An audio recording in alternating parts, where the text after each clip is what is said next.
Good evening, everybody. Thank you for being here. This is always very important to me, and I think for our school, when we get to meet prospective parents and students, because very honestly and truly, we look at our school community as the kind of family, and anybody who's coming to this event, anybody who's applying to our school, those are prospective members of that family. And so we want to welcome you and appreciate you, and just thank you for taking the time to learn more about our school. I'm going to talk a little bit about the school in an overview. And if you have questions that you want to answer, we'll make sure we have time at the end for that, either in the whole group setting or as individuals. And promise we'll stay here as long as we need to get all your questions answered. So don't worry if I go over some information, just please take a moment, note your questions, and I promise you that you won't walk away tonight with any questions unanswered, and we'll do that to the best of our ability.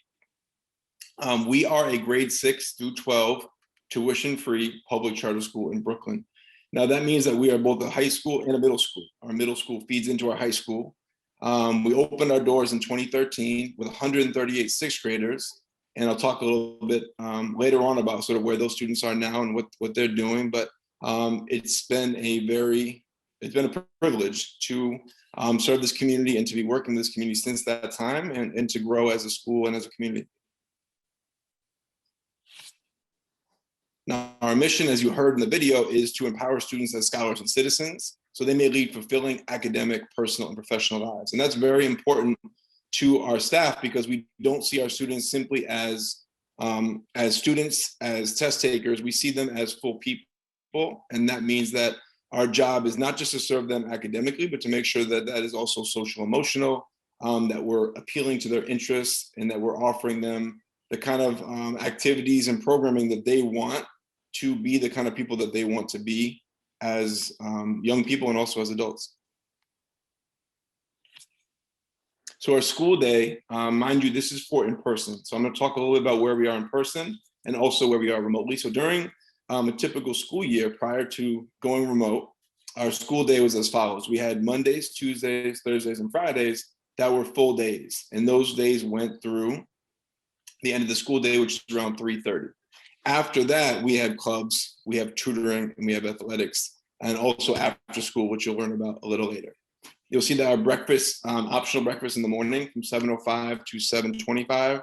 We have an advisory program where students meet with 2 staff members and learn more about different initiatives that we have within the school. Then they have a full morning with a snack break in the middle, a lunch in early afternoon, and they have a couple classes after that. And then from there, they go on to other activities at the end of the school day. Our Wednesdays are shorter days. And so students finish with lunch at 1:15. And unless they're involved in some kind of after school activities, they have an early day on that day. And that's the day when our staff will get together, our staff will meet. Students will be able to go home a little earlier, have a little bit of a shorter day, unless they're in an after school program. Now remotely, that looks a little different. And so we'll talk a little bit about that. Currently, we've kept a very a stable remote schedule because there's a lot of transitions that come with remote learning. And so we have a very much a similar schedule every day. So students are having an advisory. They're also having an opportunity for them to be in all their regular classes. So theater, math, ELA, history, science, etc. They continue to have phys ed and dance. They have community meetings on a regular basis, and they also have book clubs and tutoring, which is mandatory for some students, and this is in addition to interventions and other programs.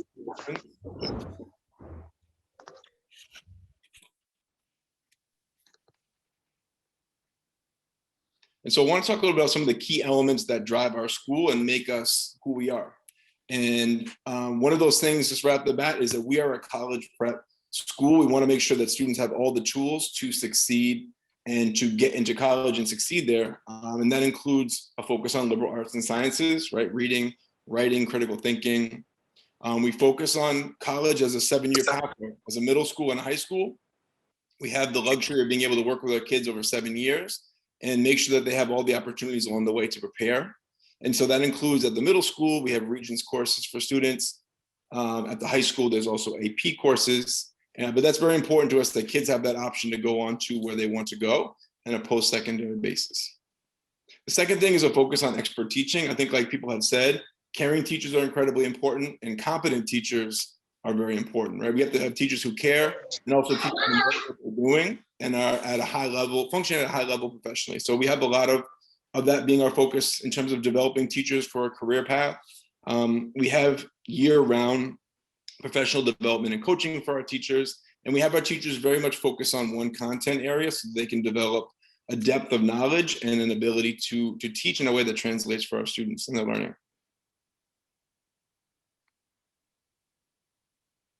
We also have more time for learning. Our school year is a little longer, our school days are a little longer, and that averages out to about 20% more time in both academic and co-curricular activities across the year. We want to make sure that our classes are customized and differentiated. And so many of our classes are co-taught, and that means there are two teachers working together. We have a lot of opportunities for students to obtain tutoring, and our intervention program for both math and reading are designed to make sure that students are able to get up to speed if they need extra support. And that's a small group program that happens year round. And so students have a lot of time to be able to learn more and learn in the way that they need to, whether that's acceleration or remediation. And for special education settings, we have, like I said, ICT classes. We provide all sort of sets services that students may need, either on a push-in or a pull-out basis. So anything that you may have that you need, we have those supports, and we have somebody on site. We have a full-time director of support services who helps us sort of choreograph all of that for our students. We have mandated counseling, 2 full-time counselors on staff. We have speech, OT, all the services that you might want. Our culture, we really want to work on having and really make sure that we're providing our students with a positive and supportive school culture. So that may mean character development. We have a core value system where students have incentives and rewards for demonstrating the behaviors that we want them to demonstrate. We have a focus on students learning from their mistakes, and that's moving in the direction of students knowing how to reflect on maybe mistakes that they make, whether those are small or large, in order to make things right and to address any harms that are done. And also just wanted to make sure that students have assemblies, celebrations, opportunities to get together, because that social component is obviously very big to kids at any age, but particularly middle school.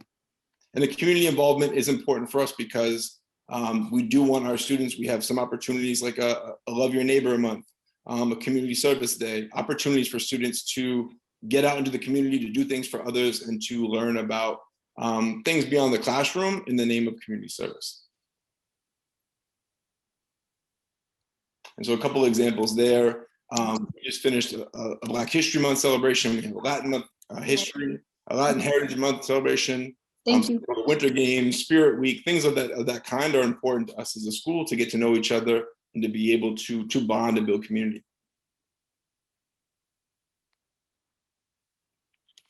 And so in remote learning, some of the really important things for us are the same in terms of our kind of key elements, but also slightly different in the sense that remote learning requires some things from us that might not have to happen during regular in-person instruction. So one thing we really shifted our focus on is making sure that all students have excellent tech support and access. And so all students have a working laptop, full-time tech support. We have students who are supplied with hotspots if they need to have a Wi-Fi connection. Whatever kids need to be able to be in class, we're troubleshooting that 24/7 because that's what kids need in order to engage in remote learning. And also our basic programming for remote learning has been really identical to what we do in person. So we do offer all the courses we offer in person, albeit remotely. Students have the same courses, they have live instruction, and our attendance has been very good. Our attendance has been in the mid-90s, and we even have a virtual after-school program. So I'm very proud of the extent to which our school has been able to come together and make sure that there's no interruption in student life, in spite of all the things that the pandemic has thrown at us. So for state assessments, I think we pride ourselves on being a type of school that we want to assess student learning on a number of different levels. So that involves classwork, that involves regular assessments, that involves projects, presentations, things of that sort, including an end of year presentation that we do. That's a really big part of how we assess our kids. But we also value our state assessments because we think they are indicators of how kids are doing. And so happy to say that in 2019, our overall proficiency rates were the highest in our 7 years of operation. And we've seen growth virtually every year in both math and ELA since our inception in 2013. Our results are competitive with the district of location. So for those who don't know, our school building is located in District 13, which encompasses Brooklyn Heights, Fort Greene, Clinton Hill, Bed-Stuy. But District 16 is where most of our students come from. And so that is our most heavily represented district. And we've consistently outperformed that district, which we're happy about. And also very proud of the fact that we've outperformed with students classified as economically disadvantaged. So our students who we want to make sure we're keeping our eye on the most and make sure we're serving the best. So you can see our assessment results there in blue compared to both District 16 in black and District 13 in gray. So these are our 2019 ELA assessment results for 8th grade and then for overall. And also for math, again, comparing to both districts. And so we're very proud of that. And we also look at 8th grade as an important indicator because by the time you leave our middle school in 8th grade, we want to make sure that you are really operating at a high level. And if by 8th grade, our students are showing the kind of growth that we expect, then we're seeing kids who are managing to grow and to develop their skills and assessments to the point where we can see that growth from 6th, 7th, and 8th grade. So a little bit of our dress code. We have options for kids in terms of what they wear, whether that's a polo shirt, short sleeve, long sleeve, button-down shirt, unity sweater. We have crew neck sweatshirts. So we want to give kids a bunch of options so that they're able to pick those options for themselves. We know that middle schoolers like to customize. And you can see some of the information there around what we wear for bottoms. Our students in general wear the uniform, although usually during the school year, they have opportunities probably every 5 to 10 days to dress down, which means that kids can earn that privilege to dress down on Fridays. We have dress down Fridays that happen because of for various reasons. But some students can have that privilege up to once a week, which is nice, and obviously kids like that too. So high school and beyond, again, is our goal.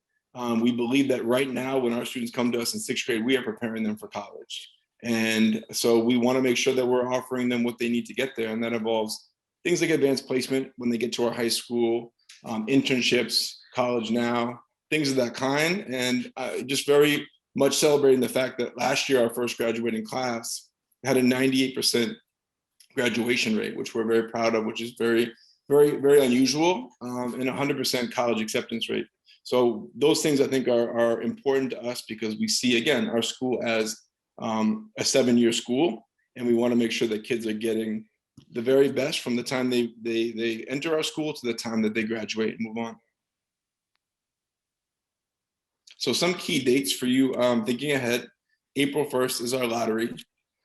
We have a summer orientation, which this summer we're not exactly sure what that will be, but there will be some form of orientation. We know that kids entering 6th grade and parents and families entering 6th grade, they want to make sure that the child is supported. You want to know about the school, you want to meet the staff, you want to be able to learn all the things that you need to learn so that you feel ready and confident for the first day of school in the fall. So we really take the time to do that and make sure kids have that opportunity.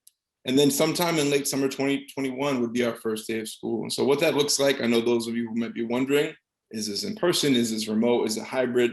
Our plan as of now is to be in person to the extent possible, with also some planning and programming for those students who may not be able to come back in person in the fall. And that's all in process, but that's where we are as of this time.